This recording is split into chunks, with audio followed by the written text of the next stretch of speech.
Sa araw na yaon ay mabubuksan ang isang bukal sa sangbahayan ni David at sa mga mananahan sa Jerusalem, sa kasalanan at sa karumihan. At mangyayari sa araw na yaon, sabi ng Panginoon ng mga hukbo, na aking ihihiwalay sa lupain ang mga pangalan ng mga Diyos-Diyosan, at sila'y hindi na mga aalaala pa, at aking palalayasin naman ang mga propeta, at ang karumal-dumal na espiritu sa lupain.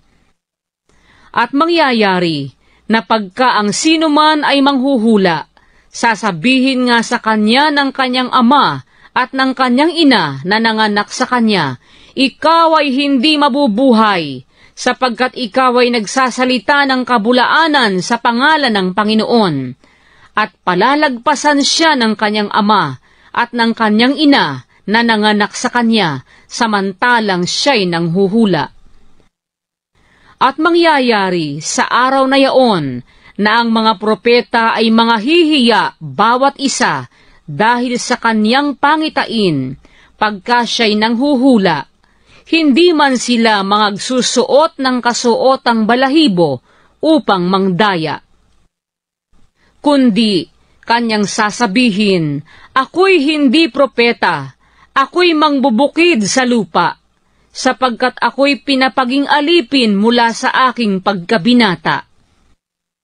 At sasabihin ng isa sa kanya, ano ang mga sugat na ito sa pagitan ng iyong mga bisig? Kung magkagayoy, siya'y sasagot, iyan ang mga naging sugat ko sa bahay ng aking mga kaibigan. Gumising ka, o tabak, laban sa pastor ko, at laban sa lalaki na aking kasama, sabi ng Panginoon ng mga hukbo.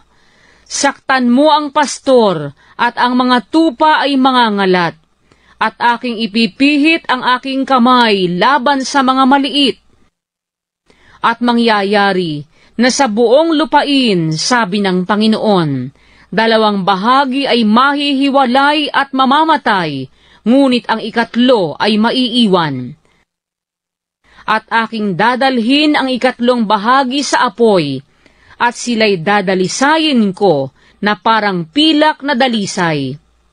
At sila'y susubukin ko na parang pagsubok sa ginto. Sila'y magsisitawag sa aking pangalan, at akin silang diringgin. Aking sasabihin, siya'y bayan ko, at kanilang sasabihin, ang Panginoon ay aking Diyos.